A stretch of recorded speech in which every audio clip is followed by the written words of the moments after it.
Brasil. Participó como fundador del Laboratorio de Estudios e Investigaciones de Defensa y Seguridad Pública. Actualmente investiga redes sociales, redes criminales y terror. Fue profesor del Colegio Militar de Curitiba, de la provincia de Paraná, de Brasil, de la Fundación Osório, y como profesor universitario actúa en historia política, historia militar, historia moderna, política de seguridad y defensa, redes sociales, redes criminales, contrainsurgencia y estudios contra el terror.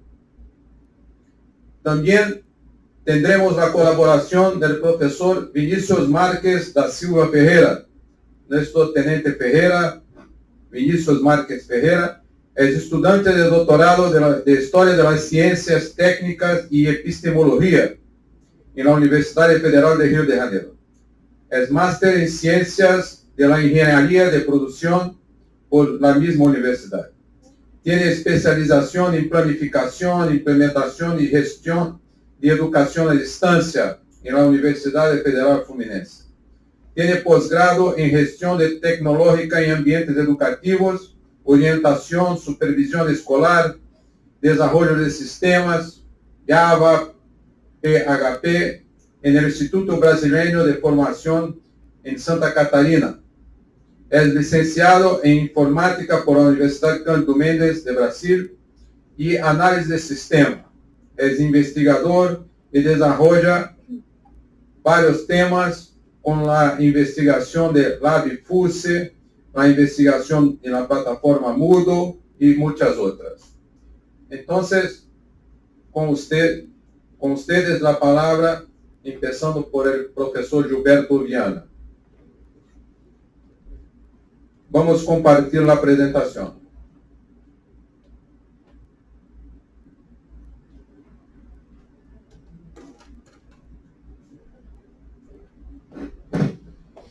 Obrigado a todos os senhores.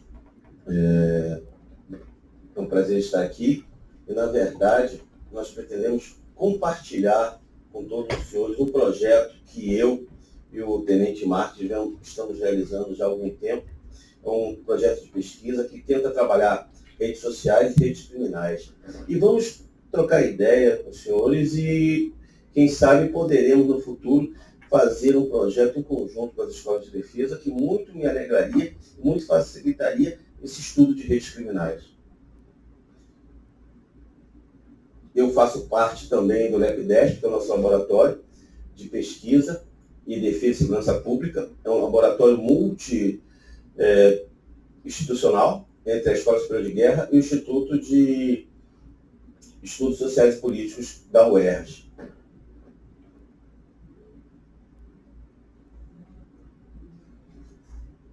Está mudando? Sim. Antes de tudo, uma advertência que eu sempre coloco. Quem pensa, e é tão malditamente complexo, que se você já pensou ter a solução para isso, você já está errado. E você é perigoso. Você deve continuar ouvindo e pensando e sendo crítico e autocrítico. Você pensou que tem a solução para o crime organizado e como combatê-lo, você já está errado. Você talvez seja mais perigoso que o próprio crime organizado. Você tem que compartilhar e trocar opiniões sempre e enriquecer, porque o crime muda e você tem que estar em constante mudança, não estático.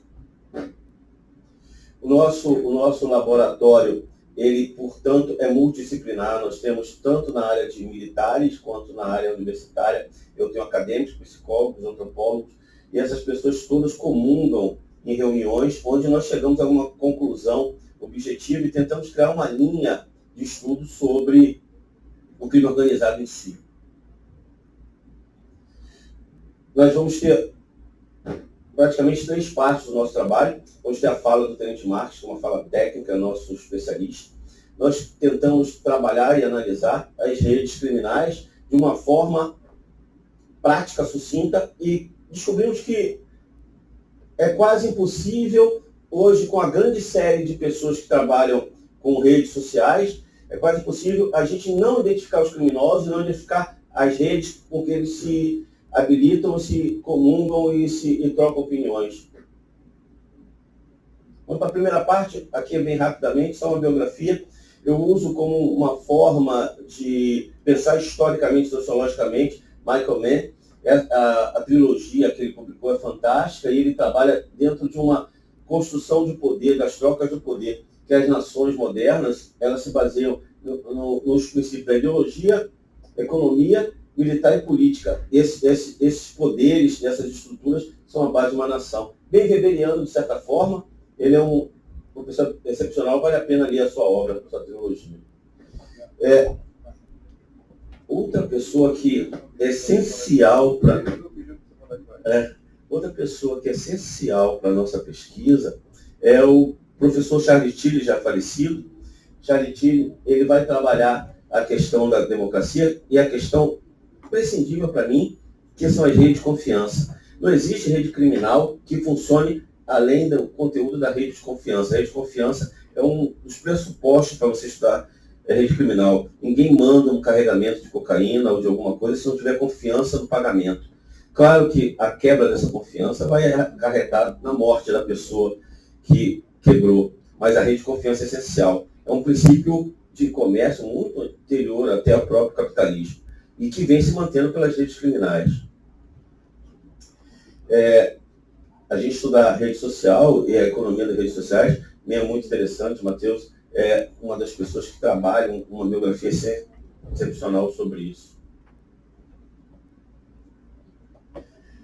Carlo Morcelli ele é um dos pioneiros que trabalha e pesquisa a rede criminal. E ele é um italiano, ele tem curso, ele é um italiano, ele tem cursos, oferece curso no Canadá, eu conheci na Itália, e eu conheci também na China, no encontro da INSA, que é o Encontro Internacional de Estudos de Redes Sociais. Então ele trabalha redes criminais, e as redes criminais, como se articulam. Vale a pena usar ele como biografia e conselho. Seguindo mais a escola italiana que estuda redes criminais, Vincenzo também trabalha, e ele tem uma facilidade que ele trabalha a máfia, como se organiza a máfia em torno de família e em torno de redes de confiança. Então, é outra biografia que eu recomendo. Mais um pouco de redes criminais, outra biografia específica, é bem interessante, e ela trabalha como se essa rede acabam sendo agentes captadores de novos criminosos para a rede, e cada vez que ela demonstra sucesso, principalmente hoje no Facebook ou qualquer rede social aberta, ela acaba atraindo bastante gente.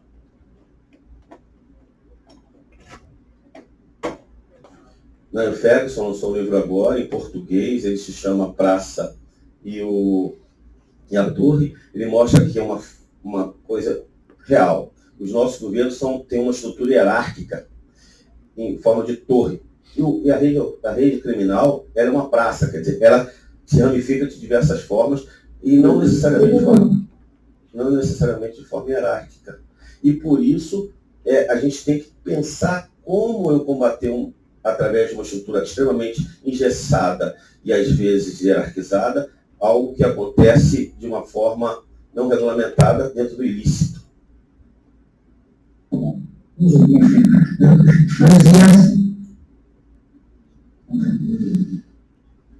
Esse livro ele faz uma análise, tem em espanhol, não tem em português. Esse livro é o Narconomics, ele é fantástico, ele faz realmente uma análise econômica, e que é onde a gente procurou buscar inicialmente essa análise econômica para trabalhar uma análise de redes sociais criminais. Então, análise econômica do crime. Para nós, ainda mais o nosso grupo, eu, o Tenente Marques, o nosso grupo, o crime é, na verdade, uma empresa que trabalha com ilícito. Uma rede criminal é uma empresa que objetiva lucros, muitas vezes não pretende derrubar o Estado, nem traz uma ideologia para derrubar o Estado. Ela, na realidade, ela objetiva lucro e usa, portanto, as estruturas do Estado.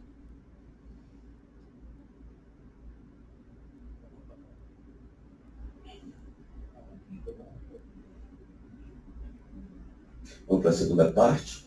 Então, o nosso referencial teórico, é a nova sociologia econômica, que não é mais tão nova assim, mas eu tenho que analisar o homem com o intuito do pensamento econômico e do trabalho que ele realiza. Então, eu tenho que...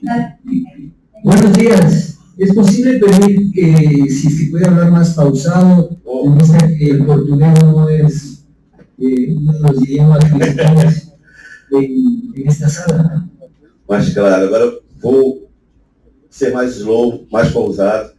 É que eu falo às vezes rápido demais pelo português e pelo tempo, que é muito curto. Mas a nova história, a nova sociologia econômica nos permite fazer uma análise econômica do que está acontecendo no mundo criminal, do que está acontecendo na sociedade. Eu tenho que pensar que nós, seres humanos, temos um objetivo de lucro, um objetivo de sustento e um objetivo econômico. Esse objetivo econômico é imprescindível para a nossa análise. E aí, eu bato numa coisa. Todos conhecem, né? Yves Lacoste, a geografia serve em primeiro lugar para fazer a guerra. É que, por que não usar a geopolítica para analisar o crime organizado? Por que eu não uso a geopolítica para intuito de observar que o crime organizado hoje é transnacional? Então, eu tenho que ter um conhecimento geopolítico desse crime organizado e tenho que ter conhecimento de como ele exerce seu poder e como ele se exerce seu comércio de uma forma direta. Então, tem que trazer a geopolítica para o nosso debate, além da nova sociologia econômica. E aí, eu tirei Sun Tzu, acabo não citando mais, mas em homenagem ao meu querido Portugal, eu cito General Spínola e Dostoiévski. Eu tenho que entender o crime organizado, eu tenho que entender direto, eu não posso só combater na ponta. No Rio de Janeiro, a gente usa um símbolo no nosso grupo, a gente usa um sinal que é bem engraçado. Nossos policiais estão matando e morrendo, e muitos dos nossos jovens estão matando e morrendo na ponta do crime organizado. Mas é uma máquina de moer carne. Morrem os jovens, morrem os policiais, mas a estrutura toda não é afetada. Assim como as plantações que são tradicionais em alguns países, de cocaína, por exemplo, a folha de coca. A folha de coca é uma atividade cultural, mas muitas das pessoas são exploradas, e é explorada a pessoa, é explorada a associação e ninguém ganha dinheiro. As pontas são sacrificadas, mas eu não consigo quebrar a superestrutura do crime organizado. Então, enquanto nada é mais fácil do que denunciar o malfeitor, nada é mais difícil do que entender ele.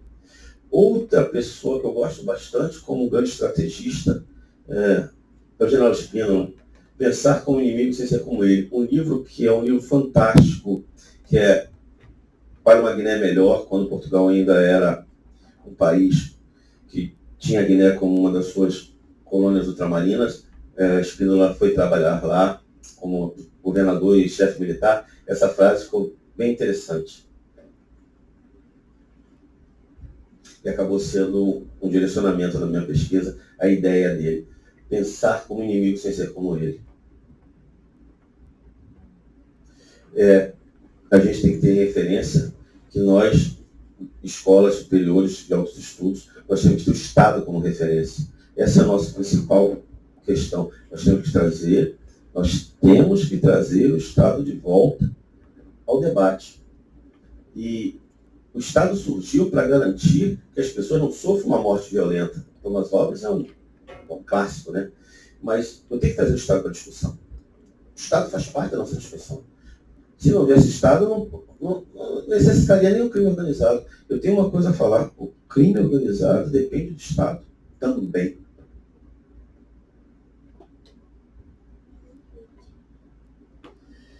E voltamos ao pensamento weberiano, né? E nós, do Estado, temos o monopólio legítimo da violência. Os agentes públicos de segurança e de defesa têm o monopólio legítimo da violência dentro do seu Estado respectivo, territorialmente definido. Então, eu tenho que pensar o Estado quando pensar o crime organizado. Eu não posso pensar como algo à parte do Estado. Eu tenho que pensar o Estado como algo que vai ver o interesse de manter o crime organizado, de liberar a droga, o agente que vai regulamentar isso e vai tentar colocar uma ordem na questão do crime organizado. Aí eu volto lá para o mundo antigo, só para a gente ter uma curiosidade. O Estado mantém o comércio também. O comércio é a estrutura do Estado. Nós produzimos e nós comercializamos dentro de uma estrutura capitalista. E o comércio sempre foi protegido pelo Estado. Esse é um desenho clássico, antigo, onde nós podemos observar que policiais acabam mantendo a ordem e mantendo a disciplina dentro do comércio no Egito Antigo. Da mesma forma que perseguia quem roubava dentro do Egito Antigo. O Estado teocrático egípcio mantinha também um monopólio de violência, ele mantinha a ordem porque ele precisava cobrar. Lembramos que o Estado é um agente arrecadador. E aí, nós temos duas coisas que nós temos que pensar. Nas redes sociais, redes de comércio, existem dois tipos de laços. Existe um laço forte, que são feitos por pessoas do mesmo grupo. Os militares formam um laço forte dentro dos militares. Mas os militares só vão poder aumentar seu poder quando eles começam a interagir com pessoas que não são militares. São laços fracos. Então, os laços fracos aumentam o meu poder, porque trazem novas respostas, porque coisas que eu não tenho. Mas os laços fortes do grupo militar, o grupo dos comerciantes, o grupo dos políticos, homogêneo, ele é um laço forte, mas ele não traz muitas novidades, porque as discussões são pessoas que comungam das mesmas ideias. Eu tenho que abrir para que outras pessoas colaborem na minha discussão. Isso não é um Ferguson. E aí eu pego um pouco do Tilly para entender que esse crédito que o comércio traz, que é uma função de confiança, por sua vez, o crédito é muito mais fácil ser gerido dentro de um grupo familiar, ou um grupo homogêneo. No entanto, os laços fracos permitem ter mais ganhos, porque eu vou expandir além do meu território. Um grupo de crime organizado que possa atuar em uma nação vizinha, ele vai ter um laço fraco, na verdade, com um grupo daqui do Brasil. Mas ele precisa, para expandir seu negócio, o contato com esse laço fraco. Porque ele não tem 100% da garantia do retorno do seu investimento. Economia, mas a gente tem que pensar isso quando pensar o crime organizado. Aí vamos brincar um pouco de comércio. E uma coisa que todos os senhores já sabem, os fenícios, por exemplo, é um exemplo simples. O comércio surgiu e os fenícios criaram suas rotas comerciais no Mediterrâneo. Eu posso pensar que Paulo trabalhou numa rede comercial para levar o evangelho. Ele trabalhou numa rede dos judeus de fala hebraica que se expandiam por todo o Mediterrâneo. E em cima dessa rede hebraica, de língua de fala grega, de judeus de fala grega, ele se expandiu durante o Mediterrâneo. As cartas de Paulo eram uma forma de comunicação de rede. A rede é uma forma natural de se expandir, típico nosso. Tanto que as redes sociais, hoje modernas, têm tanto sucesso. Essa é dos fenícios. A rede comercial é tão evoluída que no século XIX nós temos uma rede bem intensa, já com as ligações bem importantes. Belém, para Portugal, por exemplo, um produto saía de Belém, parado em Cabo Verde, fazia escala em Cabo Verde, Portugal e Europa. Ou então na Guiné, Portugal e Europa. Esta é uma rota comercial mais simples do século XIX, tirada da internet mesmo. E aí eu trouxe como forma de verificação a rede do tráfico atual. Se os senhores puderem casar, são muito parecidos, porque o tráfico, de certa forma, utiliza a rede de comércio. Ele não criou uma rede nova, ele não criou uma estrutura nova, ele trabalha diretamente em cima de uma rede comercial. E usa as mesmas rotas, usa o mesmo caminho. Ele é transnacional, mas agora nós estamos tendo um problema bem sério com um crime organizado em Belém, chama Família do Norte, que acaba usando uma rota Belém, São Luís, Cabo Verde, Europa. Essa rota que está acontecendo é uma rota antiga de comércio. É a mesma rota da Companhia do Comércio do Maranhão e de Belém, criada pelo Marquês de Pombal, que era isso no século XVIII. As rotas são muito parecidas. O crime organizado utiliza rotas comerciais muito parecidas. Eu trouxe para a nossa realidade da América Latina, o caminho chamado Caminho de Cabiru, criado pelas altas civilizações do altiplano, os incas, e que os portugueses que percorreram o nosso litoral encontraram índios com roupas de lã, e aí foram descobrir que esses índios com roupa de lã participavam de um grande caminho que ligava o litoral de São Paulo e do Paraná ao Peru. E se nós pegarmos essa rede hoje, esse caminho, que é um caminho natural, nós vamos encontrar as grandes ferrovias e as grandes hidrovias e as grandes rodovias que ligam as nossas nações. Então, eu não posso abrir mão do determinismo geográfico para as rotas de tráfego. Vamos caminhar um pouquinho. Niles Ferguson vai falar o seguinte, que a grande questão que nós temos é como equacionar a hierarquia e como ela vai combater as redes. Como eu posso trabalhar a hierarquia, que é uma torre, muitas vezes engessada na forma de agir, e como eu vou combater uma rede criminosa, que às vezes trabalha de forma livre? É uma pergunta. Vamos para a nossa terceira parte. Então, ficou meio fora ali do...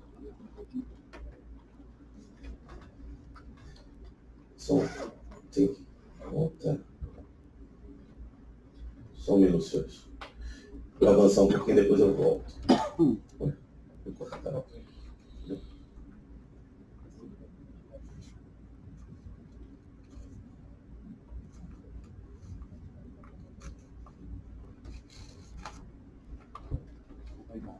favor. Eu quero falar uma coisa que nós constatamos. Às vezes, essa cadeia produtiva é a cadeia produtiva do cloridrato de cocaína. Em cada, claro, adaptado de um desenho simples que a gente acabou fazendo. A gente chegou a uma conclusão bem interessante. O crime organizado paga imposto? Não. Não diretamente, mas ele paga imposto pela corrupção. O crime organizado, ele paga imposto pela corrupção. Quando ele corrompe o agente público, ele está pagando imposto. Mas esse imposto não vai diretamente para o Estado. E não reverte em benefício para a sociedade. Mas o crime organizado é uma empresa, como todas elas, que ela paga imposto para poder existir, para poder transitar nessas redes sociais, nessas redes de comércio, nessas redes que casam junto com as outras. O crime organizado paga imposto, sim. E tem outra coisa que me é interessante, ele também analisa o risco. Quando um traficante acaba perdendo uma carga de determinada quantidade de cocaína, aquilo é pensado no risco dele. E aí, nós começamos a levantar quem, dentro dessa cadeia produtiva, desde o segurança, ao cara que é corrompido, ao corruptor, ao gerente de determinada parte da produção, quem são essas pessoas? Através do levantamento de uma pessoa, eu posso levantar toda uma rede? É possível eu identificar um agente dentro dessa cadeia de produção, e através desse agente eu identificar toda uma rede criminosa? Eu vou dizer aos senhores que eu posso identificar 80% das pessoas envolvidas. Eu posso identificar, eu posso mapear, eu posso fazer os elos produtivos e que muitas vezes a gente tem que pensar que uma cadeia criminosa ela funciona junto com uma cadeia não criminosa. E que essas duas cadeias casadas me permitem uma exploração muito maior. No Rio de Janeiro existe uma questão que está tentando ser resolvida, que é roubo de carga. Que o crime é mutante, né? Ele não age só no produto, é uma empresa com multifunções e multidirecionamentos. O roubo de carga, ele é um ato criminoso, mas essa carga roubada volta para uma rede legal e acaba sendo vendida. E a polícia tem que trabalhar com a rede de comércio legal e a rede de comércio ilegal, que estão funcionando. Você pode pensar que nessa rede produtora da cocaína eu tenho pessoas que compram os insumos em redes legais. Que eu vou comprar o produto para embalar cocaína em rede legal. Eles vão comprar com indústria falsa, e vão comprar vidros, vão comprar todo o processo de embalagem, de fábrica, em rede legal. A acetona é comprada na indústria química. A acetona que serve para fazer o cloridrato. Eu vou comprar caminhões e vou contratar pessoas que transportam na rede legal. Então, essas redes são bem misturadas. Então, eu tenho que ver a cadeia produtiva da cocaína, como foi um exemplo, mas de todo outro, qualquer crime organizado, de uma forma econômica. Identificando um cara nessa cadeia de produção, eu posso identificar vários grupos nessa cadeia de produção. Essa constatação quer dizer que o crime hoje é muito sofisticado. Ele não fica preso ao fronteiriço, ao legal, ele ultrapassa as fronteiras, ele ultrapassa o poder do Estado e ele não funciona em redes piramidais como hierárquicas, ele funciona numa coisa muito mais complexa, que é a praça. E isso é uma coisa que, se nós vamos ter que agir para coibir essa ação, nós temos que pensar também como eles estão agindo. E aí, eu tenho o conceito que nós temos de redes sociais. O conceito de estrutura reticular utilizado em pesquisa pressupõe que as formas de ação humana se manifestam nas ligações entre nós, que compõem o sistema social, indivíduos, organizações, grupos, assim como as redes sociais são vistas como um conjunto de links entre nós, rede de confiança. Hoje no Facebook, todo mundo acaba postando foto do filho, e acaba tendo uma confiança que as pessoas que são na sua rede vão gostar dele. O crime também acontece assim. E nós temos uma coisa que nos facilitou bastante contra o crime organizado. Os nossos criminosos cometem o primeiro erro, o primeiro pecado da raça humana, que é o orgulho. Adão e Eva foram condenados no paraíso, não por sexo ou por qualquer outra coisa, foram por querer ser como Deus ao comer a maçã, por orgulho. Então, muitos criminosos se apresentam em redes sociais mapeáveis com demonstração de riqueza e demonstração de poder. E isso faz com que eles sejam facilmente manipulados, facilmente mapeados. E uma vez que a rede é montada, de um ou mais tipos de... Quando você monta essa rede mapeável, é possível avaliar vários temas analíticos que estão no centro da pirâmide e teorias do crime. Existe muita sobreposição, como já tinha dito anteriormente, entre redes não criminosas e criminosas. Mas as redes criminosas não são simplesmente imagens espelhadas de redes não criminais. Eles não copiam, mas eles utilizam. O crime não quer destruir o Estado. É só um exemplo básico, porque depois o nosso tenente Marcos vai explicar de uma forma melhor e vai fazer uma proposta, na verdade, uma provocação às escolas congêneres nossas. Então, se eu descubro um polo, que é o centro, que me interessa, que é a pessoa que trabalha no laboratório, eu vou descobrir com quem que ele está distribuindo, quem é o chefe dele, quem são os distribuidores, quem são os transportadores, quem são os fornecedores. E aí eu consigo mapear uma rede. Isso é o nosso objetivo. Usamos, de início, o Marx é o GEF. É um sistema que os senhores podem usar, é gratuito, é possível baixar e trabalhar com redes criminais ou qualquer outro tipo de rede de pessoas. Se os senhores clicarem o GEF no Google e pedir download, vocês podem baixar ele e aprender a usar. Vocês podem mapear, e nós usamos ele inicialmente. Eu dei uma palestra semana passada na Polícia do Estado do Rio de Janeiro. Eles também ainda estão usando o GEF. Mas nós pretendemos evoluir do GEF. Quando eu estive num congresso na China, eu conheci a Fundação Vortex. E aí, essa é uma ideia que nós queríamos comungar com os senhores. Eu vou apresentar a Fundação Vortex, depois eu vou apresentar outro objetivo. A Fundação Vortex desenvolve conceitos sobre metodologia e estudo de redes sociais em todas as partes do mundo. E a Fundação Vortex, aí é o link da Fundação Vortex, ela criou um site que é de aula criminal. Nosso tempo é bem exíguo, eu não consigo mostrar o site funcionando, mas ele é fantástico, porque ele consegue, de certa forma, fazer um mapeamento de vários códigos abertos e várias fichas de pessoas e os elos e os laços interligando essas pessoas. Então, as redes criminais, de certa forma, são possíveis serem mapeadas. E, ultimamente, ele está desatualizado, mas ele trabalha com venda de armas, ele trabalha com redes de tráfico de órgãos, ele tem vários nas suas abas, várias redes que são bastante interessantes para nós podermos mapear e entender como é que essas redes criminais funcionam. E o que eu pretendia no futuro é a gente poder ter um site, os países latino-americanos e de língua hispano-portuguesa, ter um site em que eu mostro essas ligações que ultrapassam as nossas fronteiras. E quem possivelmente está ligado, quem não está ligado. E eu tenho um site que possa visualizar a pesquisa dos acadêmicos e a ação do Estado como garantidor da ordem e repressor de redes criminais.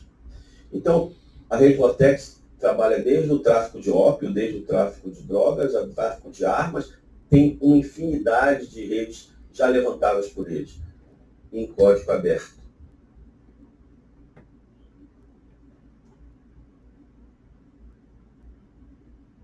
Ela faz uma aula gigante do crime internacional, como é que ele funciona, a maioria da corrente, como é que ele funciona, é extremamente intenso.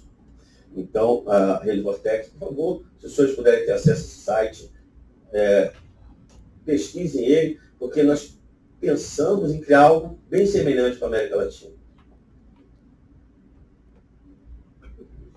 E aí, eu vou passar para o Tenente Marques e depois eu volto e concluo. Mas eu quero propor o seguinte: trabalhamos muito tempo com o GEF, conhecemos a rede que acabamos de mostrar aos senhores, e pretendemos criar um sistema nosso, que será, ao concluir, nós já estamos há 1 ano e meio trabalhando nesse tipo de sistema, ao concluir, colocaremos à disposição de todas as escolas latino-americanas para que nos habituamos a criar grupos de estudos que trabalham internacionalmente redes criminais. Então, nós, de uma forma simplória, nós criamos o nosso sistema e espero que já em janeiro e fevereiro de 2020 esteja plenamente funcional, com os dados já inseridos no Brasil e os dados que os senhores possam inserir e mapearmos diversas redes, diversos movimentos, desde tráfico de mulheres, tráfico de crianças, tráfico de drogas, ou qualquer rede criminal que a gente possa investigar. Esse programa que nós fizemos é uma evolução do GEF e ele casa outros sistemas e é fruto da nossa experiência. Agora eu vou passar para o nosso Tenente Marques.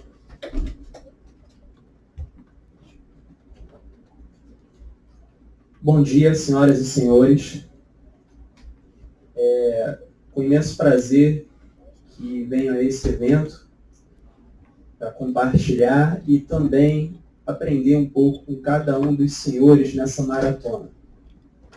Bom, precisamente, aproximadamente, melhor dizendo, há 1 ano e meio, vim para a Escola Superior de Guerra no intuito de apoiar a coordenação, né, a gestão do projeto Alume, e nesse meio tempo conheci alguns acadêmicos, tais como o Coronel Freire, a quem agradeço muito a oportunidade, Coronel Faiol, que se faz presente, Professor Pedro, Coronel Viana, e também o Major Luiz Alexandre. E tive a oportunidade de poder colocar um pouco do conhecimento e do que venho estudando em relação a métodos matemáticos que se trabalha em ambientes nebulosos ou difusos. E a esse ambiente chamado lógica fuzzy. Então, o Vigilance, ele surge com a proposta de uma ferramenta que possa extrair os dados de redes sociais, das mais diversas, ou as principais, como Facebook, Instagram, Twitter.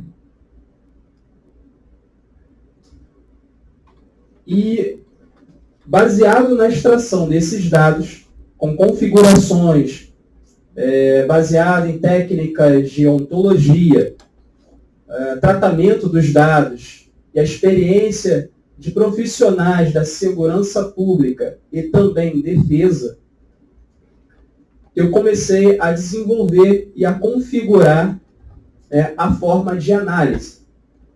E aí, a escolha do método matemático da lógica fuzzy foi justamente porque, se tratando de pessoas ou diálogos de pessoas, há uma subjetividade, logo, nebulosidades e incertezas. E essa é a lógica da matemática, um ramo da matemática que foi desenvolvido pelo professor Zad em 1965, que inicialmente foi até motivo de divergências e hoje muito aceita, né, e muito divulgada no Japão, Alemanha e principalmente nos grandes centros da Universidade do Texas.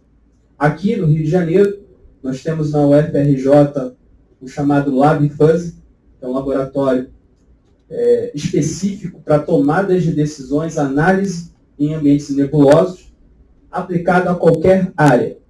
E aí é dentro do programa de engenharia de produção, na qual eu faço parte e colaboro até os dias de hoje.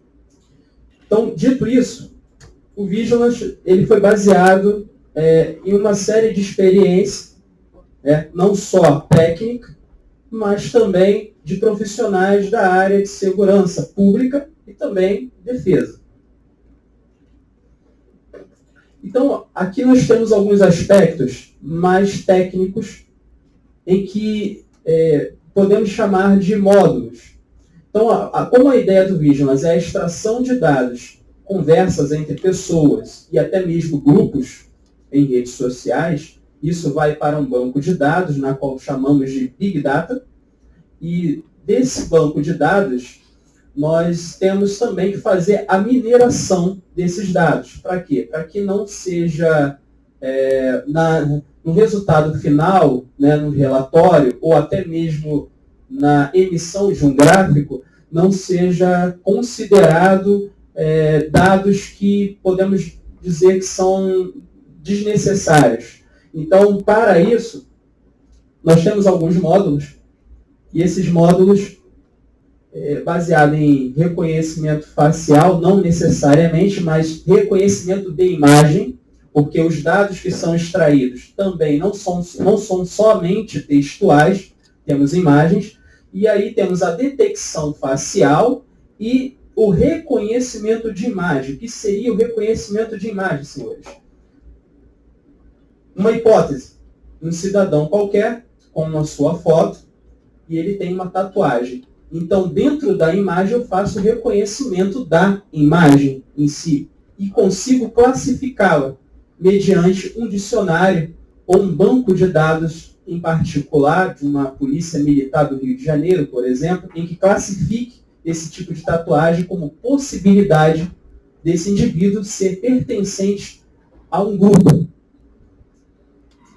E com isso a gente consegue consegue-se obter um pouco mais de informação e precisão em relação às características de indivíduos ou grupos.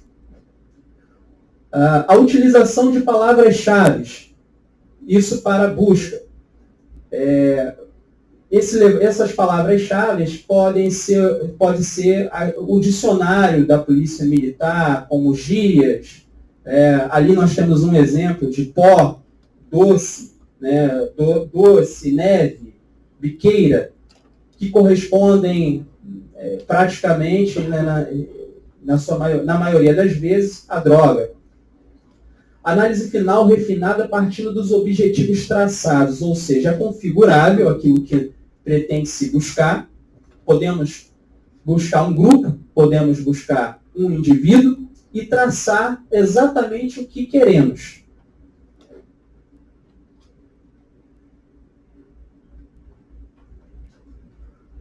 Bom, aqui nós temos o crime organizacional e o crime organizado. Acho que o coronel falou um pouco a respeito. O senhor quer falar alguma coisa, coronel? Depois? Ok. Basicamente, o resultado final dessa busca, que muitas das vezes demora, porque temos que, quando eu digo configurar, temos que configurar também um intervalo periódico, data inicial, data final. Imaginem, senhores, que se não tivesse estipulado um período, data inicial e data final, ou término, seria uma busca incansável, porque isso está na rede, internet, redes sociais já estão aí já há bastante tempo, digitais, redes sociais digitais, vamos frisar isso, e perde-se muito tempo em relação à não configuração da data. Então, ao longo dessa empreitada de pesquisa, fomos aprimorando. Há ainda alguns módulos a ser aprimorados. E uma das coisas que me fez especificamente, inicialmente, a questionar, foi que, através da abordagem de modelo de avaliação fundamentada em ambientes difusos, ou lógica fuzzy, podemos tratar matematicamente medidas subjetivas, a incertezas, inerentes à extração e mineração de dados. Então eu fiz algumas perguntas para que pudesse ajudar a nortear como caminhar nessa pesquisa.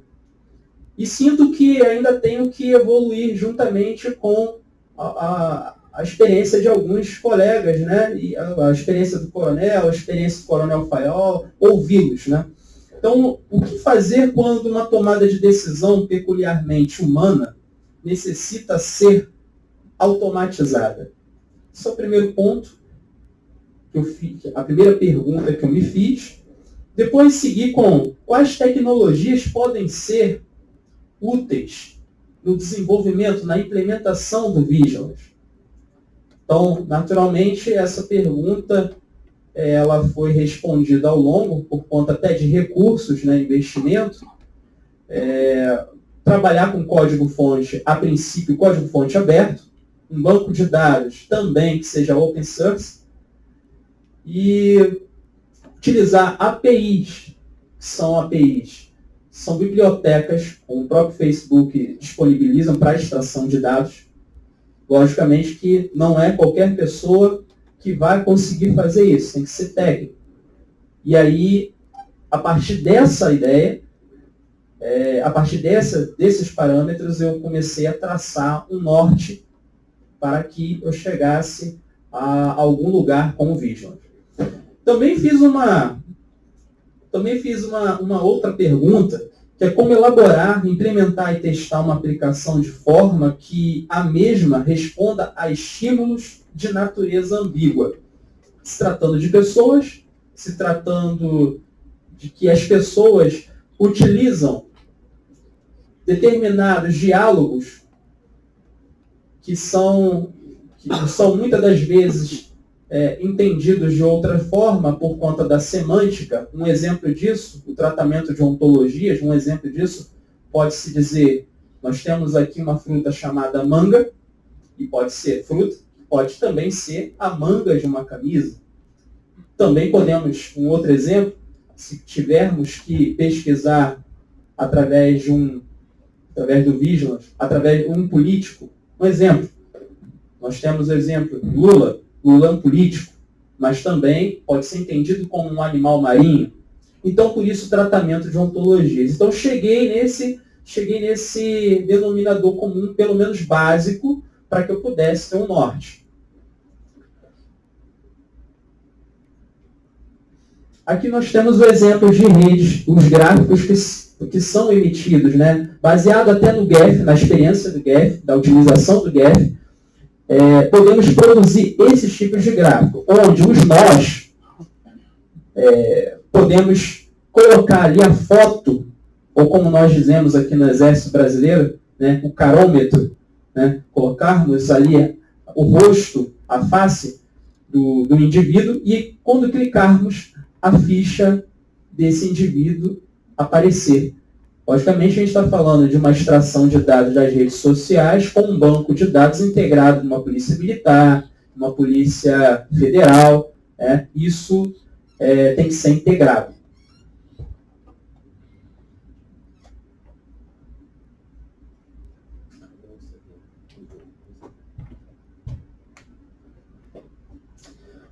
Aqui nós temos a análise que o coronel ele vai comentar, mas antes de mais nada, eu gostaria também de falar que a pesquisa ela vem caminhando também para um fenômeno que vem acontecendo, principalmente aí nas últimas eleições, para entender, né, a análise do conflito de ideias em redes sociais.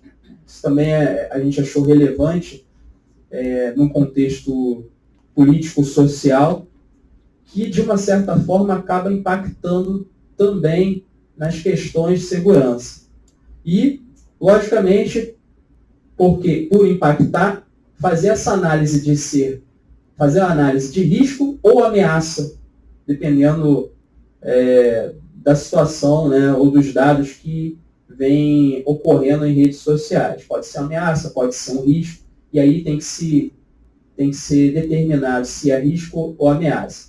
Como que vamos fazer isso? Isso vai ficar com uma versão 2.0, mas o pontapé inicial é com aprendizado de máquina. Acredito que o senhor já ouviu falar, onde nós temos um algoritmo que vai aprendendo, através da inteligência artificial, o comportamento, né, em rede e as possibilidades, não probabilidade. Tá? Probabilidade é a perca de realidade, a possibilidade ela chega mais próximo da realidade. Através dessas possibilidades, ter uma análise mais concisa, mais coerente e uma possível tomada de decisão por meio, né, através das autoridades competentes. Coronel, o senhor pode fazer aqui um comentário. Obrigado. Senhores, só para concluir, o primeiro a trabalhar essas redes é o Valdez Krebs, que ele trabalhou o 11 de setembro, e ele trabalha a rede das pessoas que apoiaram os terroristas no 11 de setembro. Ele faz uma análise inicial. Só que isso talvez, na biografia desse trabalho, as biografias sempre falam que eles tentaram crescer demais e tem que ter um potencial muito grande de informática para fazer uma varredura de toda uma população. Nós queremos, o nosso sistema trabalha com i7, um computador de menor potência, com um grupo específico. Então, mas esse foi o primeiro levantamento e que mostra que os terroristas do 11 de setembro tiveram apoio de pessoas que nem sequer se imaginavam. O que nós precisamos para a prevenção do crime organizado? Precisamos disso. Contra-inteligência, precisamos investigação econômica, e o que vai possibilitar nossas redes, uma análise de redes, vão possibilitar ação direta. Investigação sobre refúgio, o abrigo, código aberto de redes sociais, vai nos permitir essa análise, informação estratégica, centro de comando e controle, tudo isso que serve para a prevenção, a nossa análise vem a colaborar. Para terminar, e abrir para as perguntas para os senhores, e obrigado, e tentei falar de forma que seja entendido, uma frase que eu gosto bastante.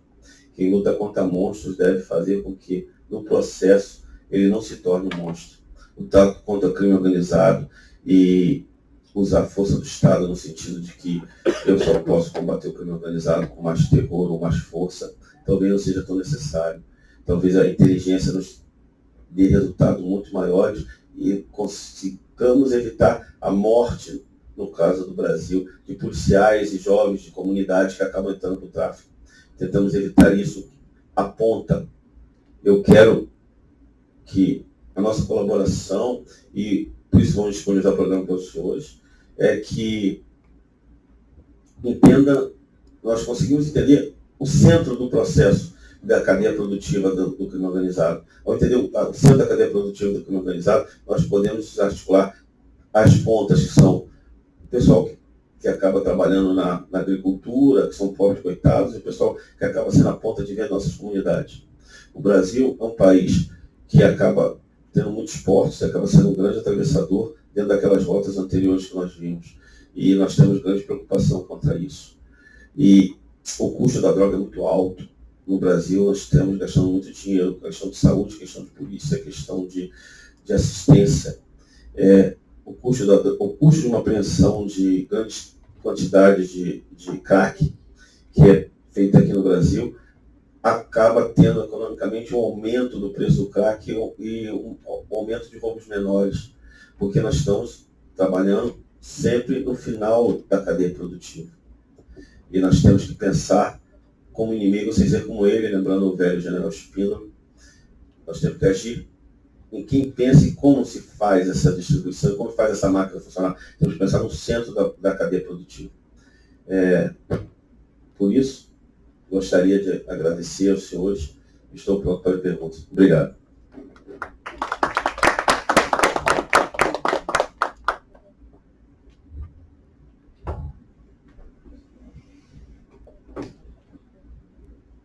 Muito bem.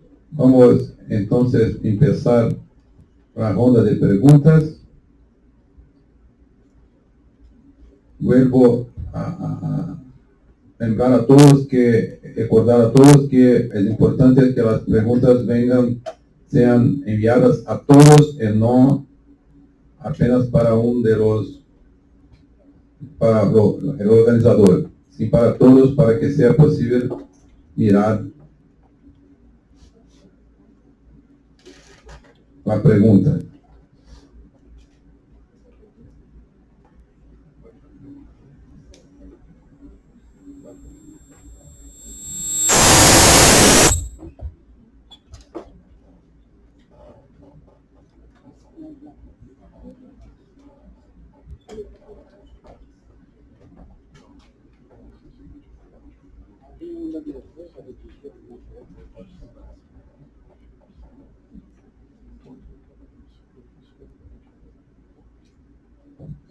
No sé si se ven ahora, tiene la imagen más grande de los conferenciantes.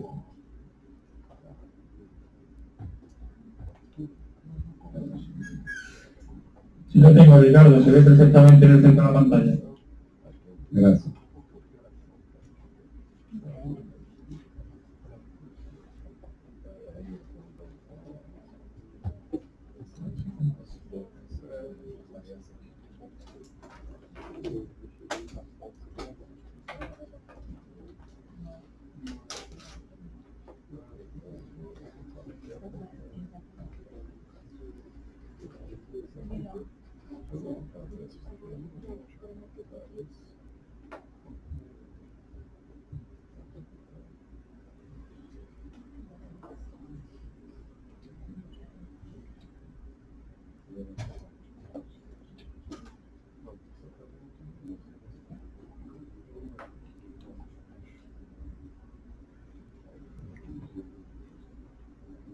Tenemos una pregunta de Ecuador.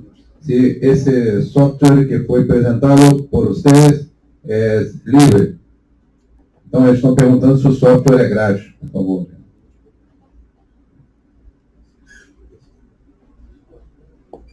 Pode responder nesse microfone mesmo.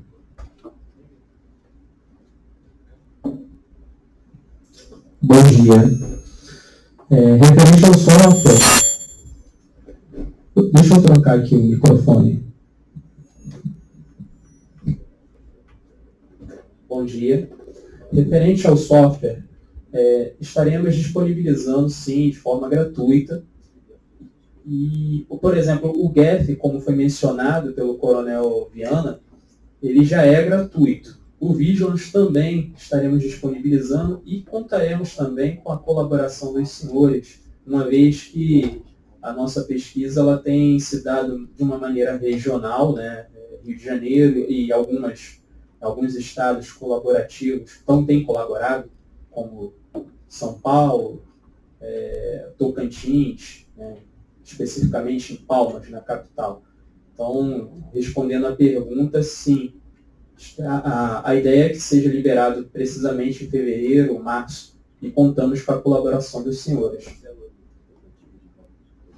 Sim, o coronel está me lembrando um estudo de caso que fizemos precisamente no comecinho de março, foi solicitado a nível experimental para que se pudesse mapear 7 elementos ligados ao PCC e desses 7 elementos, obviamente, tivemos bastantes dados, né, uma vez que foi configurado uma data inicial e uma data de término nas redes sociais, para poder saber onde e em que momento poderia se localizar esses indivíduos.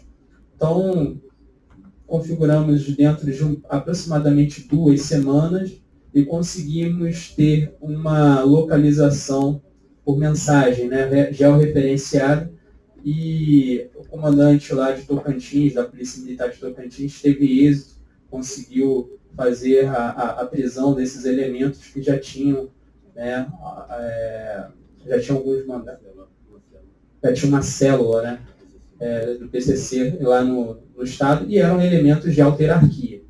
Sabemos que o PCC é uma organização criminosa transnacional e ficamos muito felizes em ter êxito, né, a ferramenta ter funcionado, ter tido eficácia nesse processo.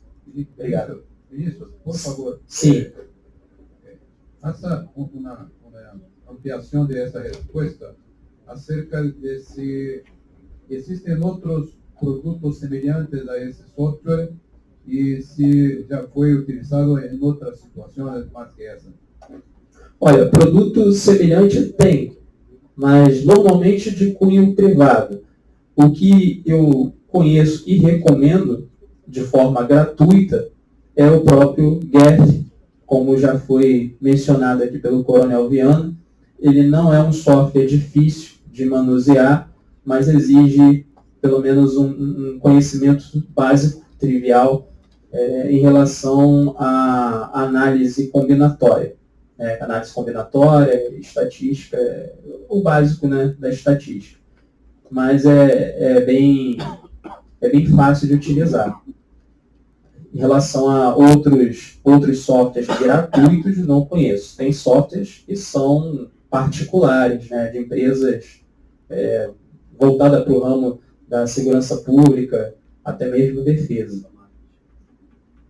Gracias. E também para marketing. Gracias. La pregunta que viene de Chile, si la legalización de la droga rompe la red de negocios legales y ilegales del crimen organizado.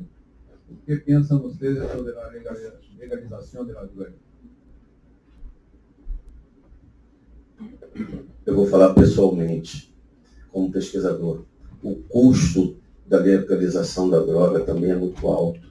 No Brasil nós temos um problema que o cigarro é legal e um dos maiores contrabandos que nós estamos tendo é de cigarro falsificado. Então, não me garante que a legalização da droga vá, de certa forma, acabar com o crime organizado, que ele é bem mutante. Então, eu penso que nós temos que ter algumas outras alternativas. Claro que é uma luta, às vezes, muito inglória, porque os crimes organizados movimentam muito dinheiro. Mas se eu pensar na legalização da droga no Brasil, principalmente uma droga trivial, como a cannabis sativa, eu vou ter, ainda de forma ilegal, entrando em grande quantidade, cannabis sativa. E os órgãos oficiais que vendem vão ficar no prejuízo. Eu penso também que eu não posso permitir outro tipo de droga ser legalizado.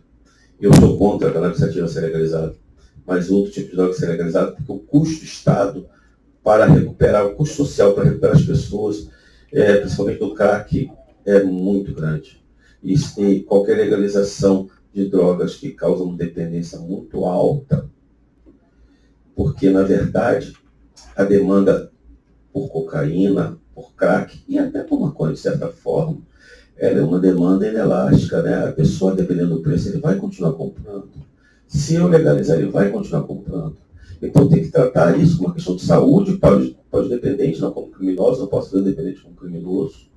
Mas eu tenho que coibir que essa droga, de forma ilícita, entre no Brasil e acabe destruindo a minha juventude. Nós temos um problema muito sério no Rio de Janeiro e em São Paulo, de pessoas andando como zumbis na rua, e o Estado tendo que gastar um dinheiro exacerbado para atender essas pessoas e cuidar da saúde dessas pessoas. E o Estado está gastando.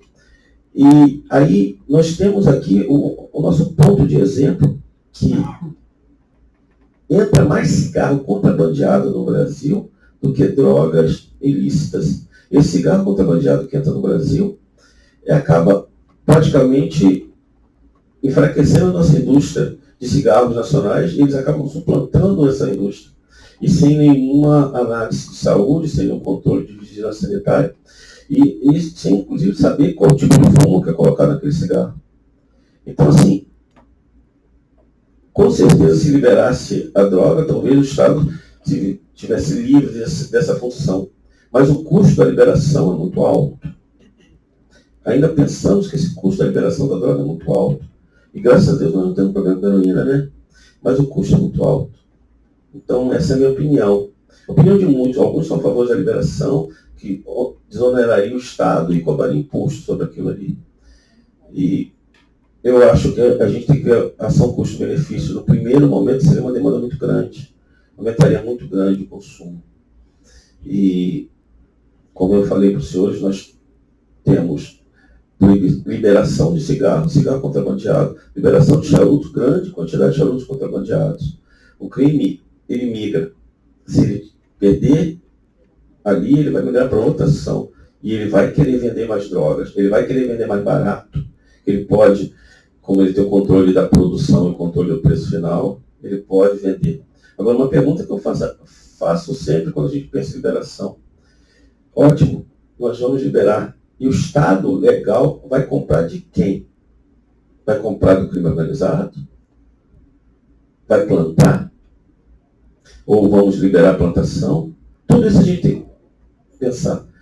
Sou a favor da maconha medicinal, que se use para fazer remédio, ótimo, mas o controle mais rígido. Agora, por exemplo, a liberação do cloridato de cocaína. Quem produz? Vamos dar para os farmacêuticos que produziam. Assim, essas questões todas têm que ser discutidas de uma forma muito mais ampla.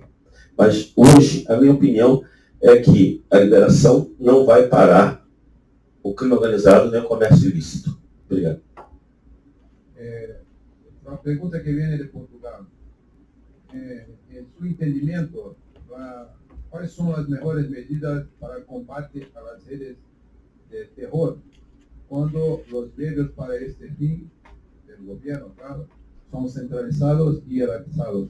O sea, tenemos que combatir un crimen que no tiene jerarquía, y nosotros somos jerarquizados y organizados institucionalmente com centralização.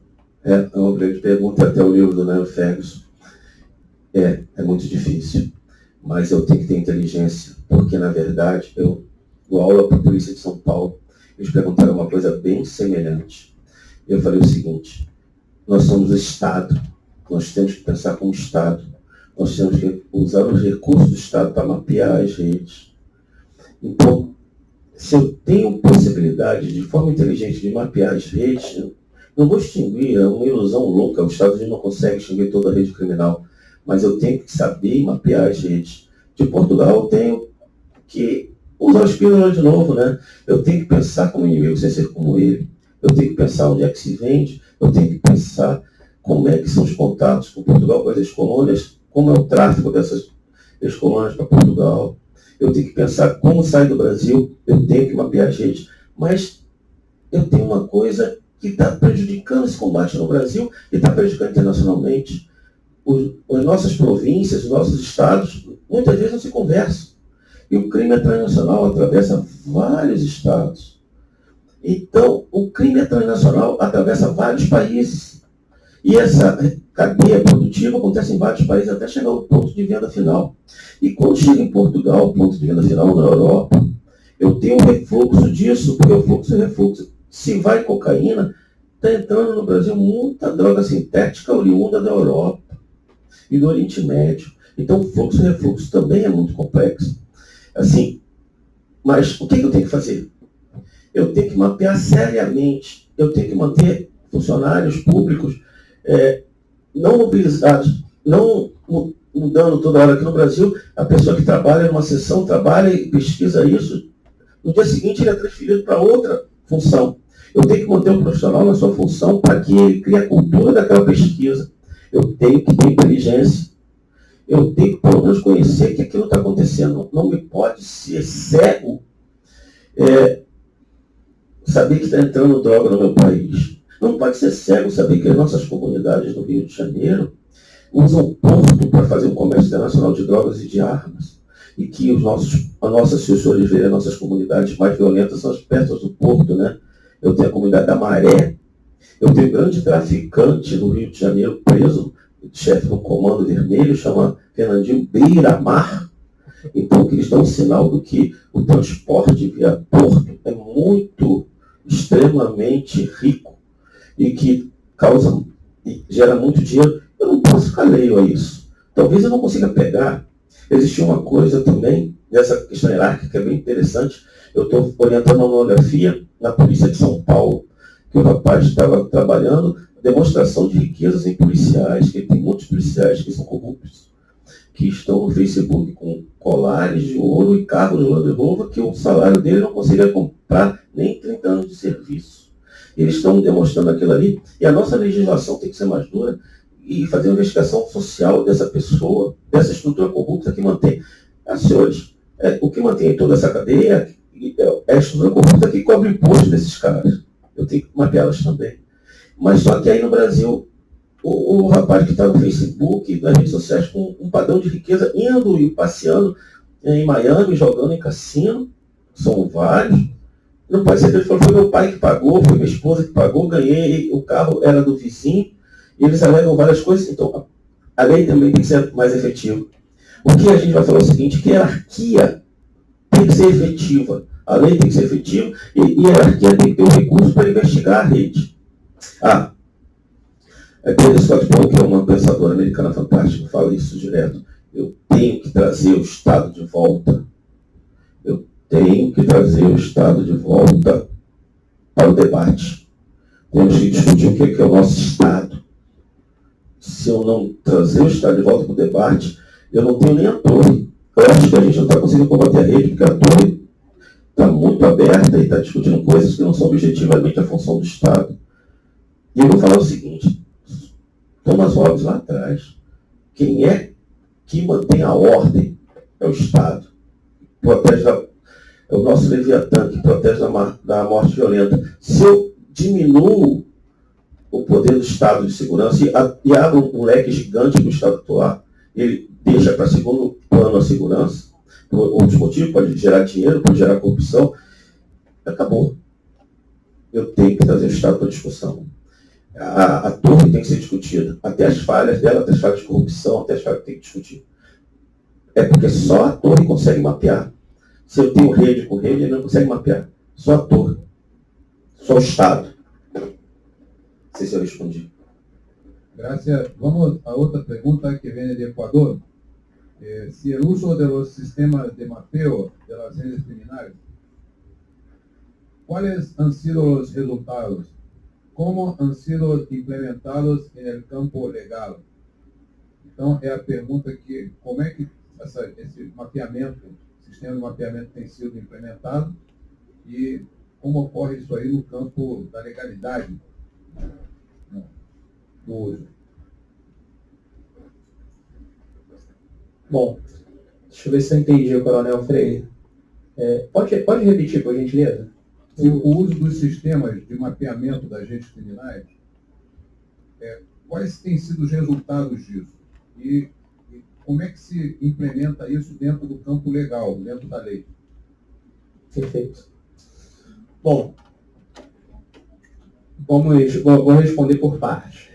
Resultados nós temos tido, sim, em relação à cooperação, por exemplo, da polícia, como eu já tinha dito aqui, né, a Polícia Militar de Tocantins, de São Paulo, aqui no Rio também, de uma certa forma. Essa primeira pergunta, né, são duas perguntas, é isso?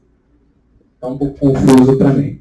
São duas perguntas. Sim. Então, resultados nós temos baseado em indivíduos e grupos que anteriormente, né, antes dessa pesquisa do Vigilance, já se tinha determinado mapeamento por esses órgãos de segurança pública.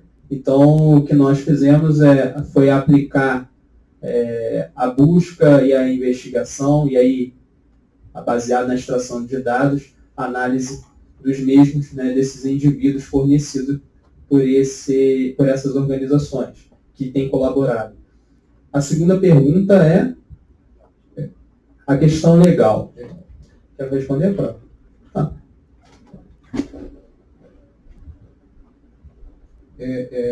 Bueno, essa pergunta está junta com outra que vem da República Dominicana. Se a questão legal, frente a essa realidade de crime organizado no mundo todo, a inteligência artificial é uma solução, pero tem consequências que podem contrariar a liberdade, o direito individual, coisas dessa natureza. Então, como fazer isso? Como utilizar a inteligência artificial, o mapeio de redes para dentro do Estado Democrático de Direito? Essa é a questão. Claro, o arcabouço jurídico é interessante a gente entender. O que nós estamos propondo não é uma coisa de causa e efeito. Encontrei um criminoso numa rede e mandei prender. O que estamos falando, e desde o começo nós colocamos como análise, é que eu tenho que entender como funciona para poder fazer uma ação legal contra aquele caso. Aqui a gente usou um caso de uma menina que usava um apelido que ligava, a gente chamava de barra, docinho. Ela usava um apelido e ela vendia êxtase. Através dessa menina, eu não vou prender ela, mas eu vou entender que existem pessoas que frequentavam festas no Rio de Janeiro, lideradas pela milícia, a festa durava a semana inteira, e para ela ganhar dinheiro, porque ela participava de festa a semana inteira, ela vendia drogas, ou se prostituía. Então, eu posso mapear essa cadeia, eu posso saber quem é quem no jogo, porque antes de eu ter um arcabouço, pensar no arcabouço jurídico, eu tenho que pensar quem é que se apresenta no campo de batalha para lutar comigo. Ao identificar essas pessoas, que é a função da inteligência artificial, eu vou ser um instrumento para investigação científica criminal. Porque a partir do momento que eu reconheço essas pessoas, eu faço a investigação científica criminal. O que está falhando nas nossas investigações atuais é ter a noção de quem é quem no jogo. Eu tenho que ter noção de quem é quem no jogo. Porque a partir do momento que quem tem noção, eu vou ter outros instrumentos. Porque nós não estamos pregando que a inteligência artificial seja uma única ação. A investigação policial, ela tem que continuar. Eu tenho que ter agentes infiltrados em grupos criminosos, eu tenho que ter o controle das alfândegas, eu tenho que ter o controle do flagrante delito, eu tenho que ter tudo isso. Mas vai me facilitar muito eu ter um mapa das pessoas que estão relacionadas para isso. Ok? Mas me facilita muito quando eu tenho uma pessoa que já tem uma ordem de prisão e eu tenho um grupo que apoia ele, eu identificar que aquela pessoa vai muito além e tem pessoas que estão envolvidas em torno dele, que são pessoas possíveis alvos da investigação policial. O que a inteligência artificial faz? Ela me apresenta possíveis alvos para a minha investigação. Essa é a grande questão. Esse é o grande barato que eu tenho que ter. Desculpe falar em gíria. Esse é o grande mote que eu tenho que ter, o grande toque que eu tenho que ter. A inteligência artificial me apresenta quem é meu alvo. E a partir dali, a ação policial dentro do arcabouço jurídico legal vai agir. Mas se eu não tenho isso, é muito difícil eu começar do nada, né? É bem complexo. Lembrando que, se tratando do ponto de vista da privacidade em redes sociais, quase todos os cidadãos, né, quando faz a sua conta, não lê aquele contrato. Né? Então, o indivíduo ele é responsável por aquilo que ele posta, pelas mensagens que ele troca. Então, aqueles dados, tanto que há uma API disponibilizada pelo próprio Facebook, Instagram, Twitter, para a extração dos dados, justamente porque está previsto em contrato a utilização, a manipulação desses dados. Logicamente, a gente está falando de segurança pública e até defesa, esses dados eles não têm que ser divulgados. Mas a ideia é trabalhar com inteligência, para se combater esses grupos, né, esses nichos de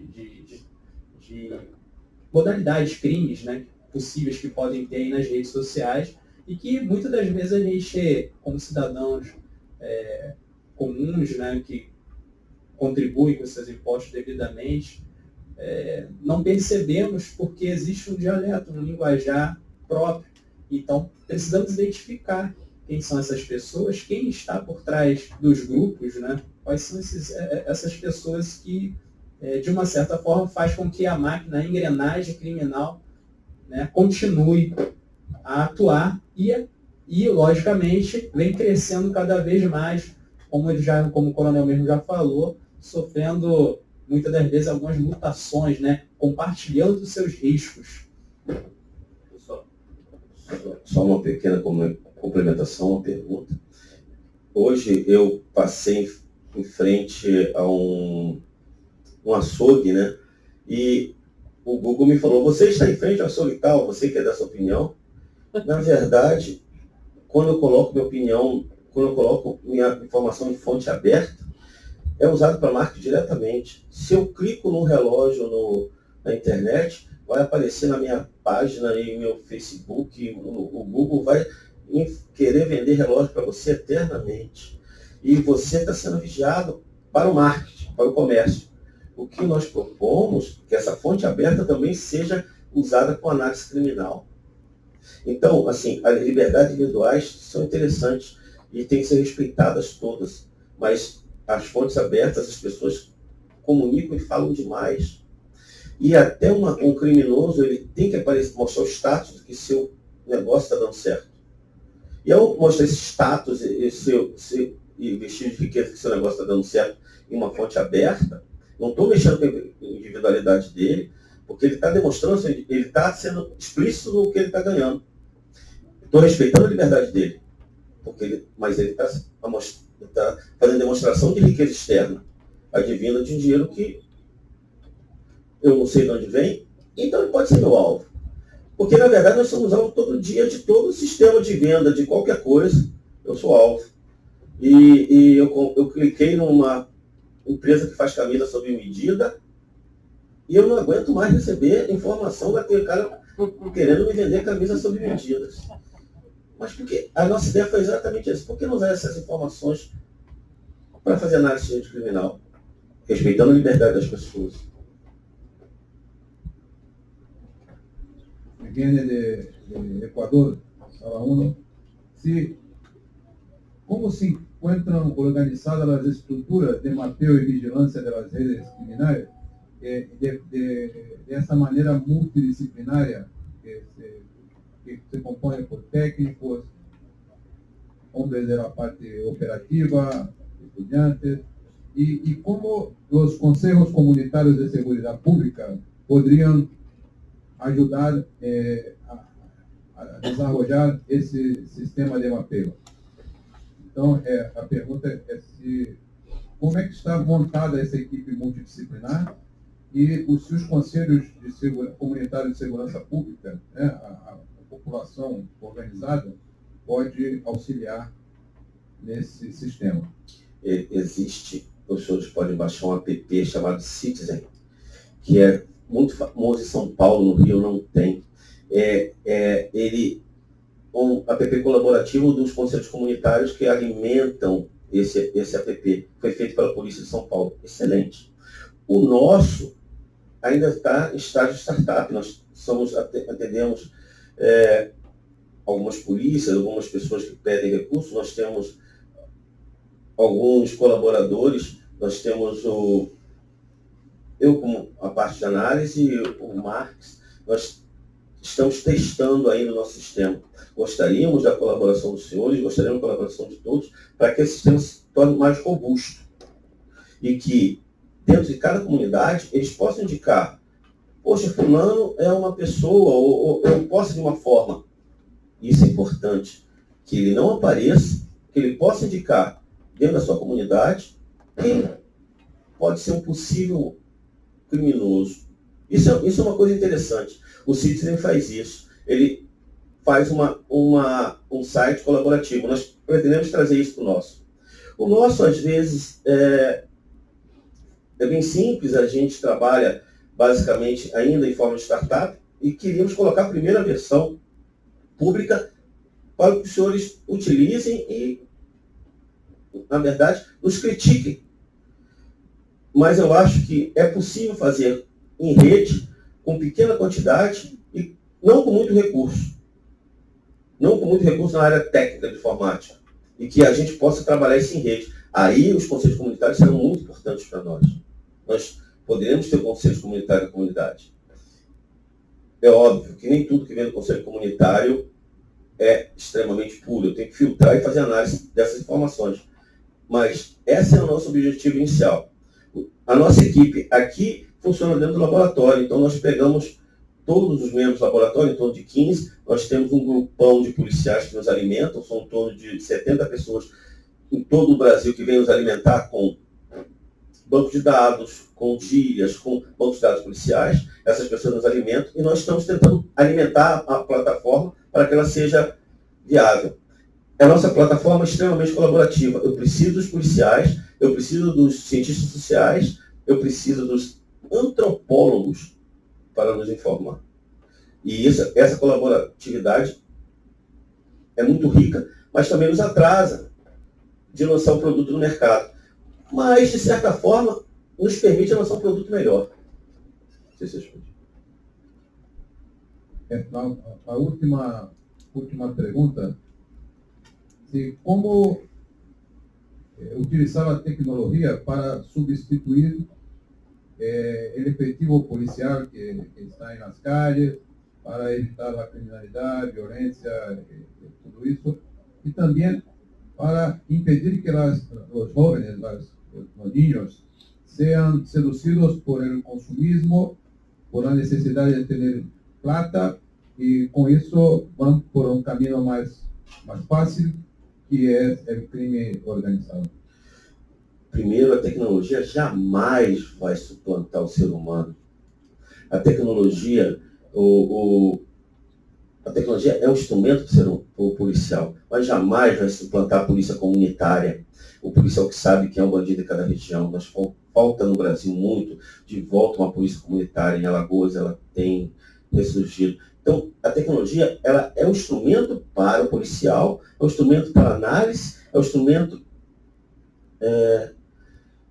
de apoio, mas jamais ela vai suplantar o homem, porque é o homem que vai ter o pensamento racional daquela situação. E aí você pensa nos garotos. A antropologia vem falar de uma coisa que é o ethos guerreiro. Nas nossas comunidades a gente vê bastante isso. O garoto que não teve acesso, porque são comunidades extremamente vulneráveis, não teve acesso à educação, mas ele quer ter, pelo chamado do mundo globalizado, capitalista, quer viver aquele mundo. Então ele acha que é interessante ele portar um fuzil, ele ganhar um dinheiro fácil, ele sabe que vai morrer rápido, e ter as garotas mais bonitas da comunidade em volta dele, ele ter aquela riqueza. Isso é muito complexo. A pesquisa que o Estado tem que fazer, o trabalho social, porque é um outro erro que a gente tem que pensar. Jamais posso pensar em segurança pública se não tiver a perna social, se não tiver o estilo social, se não tiver o apoio social. Eu tenho que ter um estudo antropológico, mas tenho que ter um estudo social. Eu tenho que dar oportunidade para aquelas pessoas. Existe uma comunidade, quem já veio do Brasil, chamada Rocinha. Comunidade que tem N oportunidades de comércio, de riqueza, e os garotos podem trabalhar de várias coisas. Vão trabalhar, horário fixo, mas eles ganham muito pouco para ter o status. Muitos preferem ter o status. Então não é só a juventude que está perdida que é cooptada. Muitos jovens em comunidades têm o chamamento da sereia e que tem o status de portar um fuzil, portar uma arma poderosa e um colar de ouro, uma roupa cara, e as garotas e as mulheres ficarem em volta deles. No Brasil se apelida na comunidade de Maria Fuzil, que é a garota que é apaixonada por rapaz de fuzil, e que sabe que ele vai morrer, ele tem plena certeza que ele vai viver naquela comunidade, vai morrer rápido, e vai ser substituído por outro, e a nossa máquina do mercado. Como eu vou coibir isso? Eu tenho que necessitar da universidade.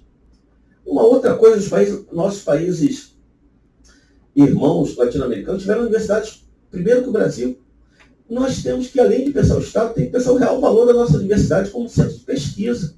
Para resolver a questão da criminalidade e essa questão antropológica. Eu tenho que entender esses jovens. Mas eu não vou entender sozinho. Eu preciso que as escolas de defesa tenham contato com as universidades que tragam essa pesquisa universitária.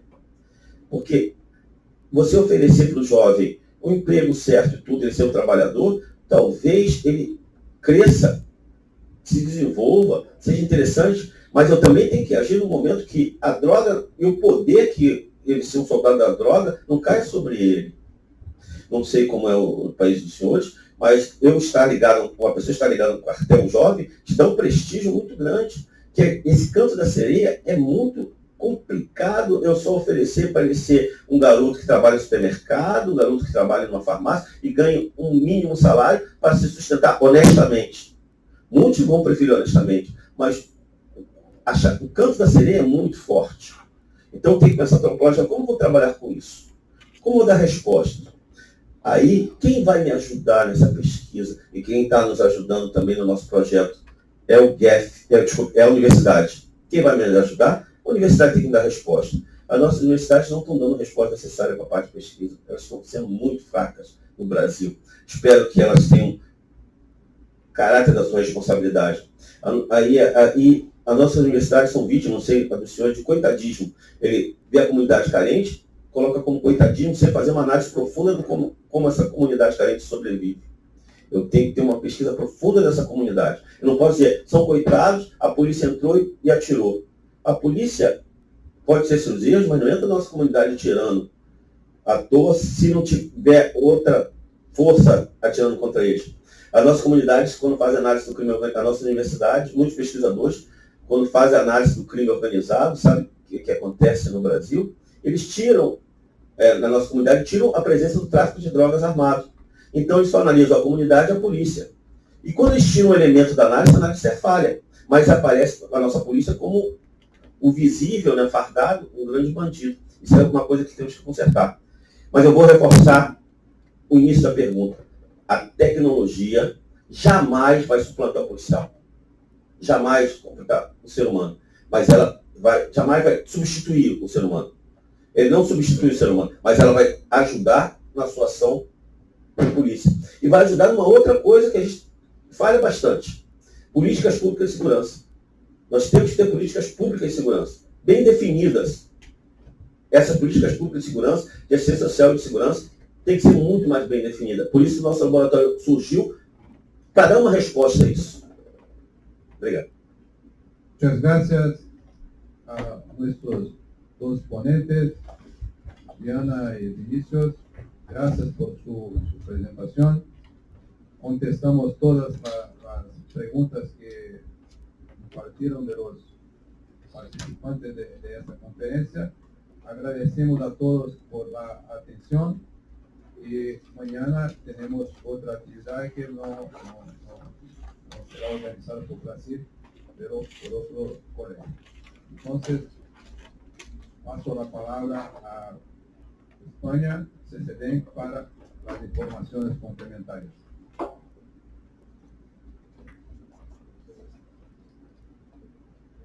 Muchas gracias, Ricardo. Muchas gracias a los conferenciantes de hoy. Finalizamos la sesión y mañana volveremos a la misma hora con el Colegio de Altos Estudios Estratégicos de El Salvador, la conferencia 9 del seminario. Hasta mañana a todos. Gracias. No nosso auditório, alguma palavra mais para, uma pergunta mais para os conferencistas? Não, tem. Tem. Então, tem perguntas. Eu já mandei pegar o papel lá. Conselho de Segurança. Que já foi.